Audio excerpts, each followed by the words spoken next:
Mvutano wa kisiasa kati ya Marekani na Iran umeingia katika hatua mpya baada ya rais wa Marekani Donald Trump kutoa kauli ya wazi akitaka kumalizika kwa utawala wa muda mrefu wa kiongozi mkuu wa Iran Ayatollah Ali Khamenei. Kauli hiyo ilitolewa siku ya Jumamosi na kuzidisha vita vya maneno kati ya Washington na Tehran ambavyo vimekuwa vikiongezeka kufuatia maandamano yaliyofanyika nchini Iran. Akizungumza na jarida la Politico, Trump alisema kuwa ni wakati wa kutafuta uongozi mpya nchini Iran, kauli iliyotafsiriwa kama wito wa moja kwa moja wa mabadiliko ya uongozi katika taifa hilo la Mashariki ya Kati. Kauli hiyo imekuja muda mfupi baada ya Khamenei kumshutumu Trump kwa kile alichokiita kuhusika na kuchochea machafuko yaliyosababisha vifo wakati wa maandamano ya hivi karibuni nchini Iran. Katika ujumbe aliouandika kupitia mtandao wa kijamii wa X, Ayatollah Khamenei alimlaumu rais wa Marekani kwa kuingilia masuala ya ndani ya Iran na kudai kuwa Marekani chini ya uongozi wa Trump imekuwa ikichochea vurugu na kuyapa nguvu maandamano yanayoikosoa serikali ya Tehran.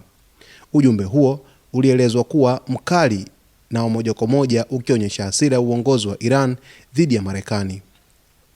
Trump kwa upande wake hakusita kujibu, akirejea ujumbe wa Khamenei.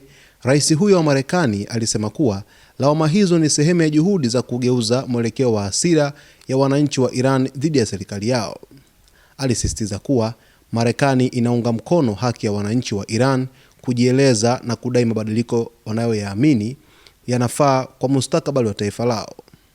Mvutano huu unaibuka katika kipindi ambacho Iran imekuwa ikikumbwa na maandamano ya wananchi wakilalamika hali ya maisha, uhuru wa kisiasa na uongozi wa nchi hiyo. Serikali ya Iran imekuwa ikituhumiwa kutumia nguvu kali kukabiliana na waandamanaji, hali iliyozua lawama kutoka mataifa magharibi yakiwemo Marekani na washirika wake. Kauli ya Trump imezua mjadala mkubwa wa kimataifa, huku watu wengi wakisema kuwa ni ishara ya kuongezeka kwa msimamo mkali wa Marekani dhidi ya Iran, wakati mwingine wakionya kuwa kauli kama hizo zinaweza kuongeza taharuki na kutishia uthabiti wa eneo la Mashariki ya Kati.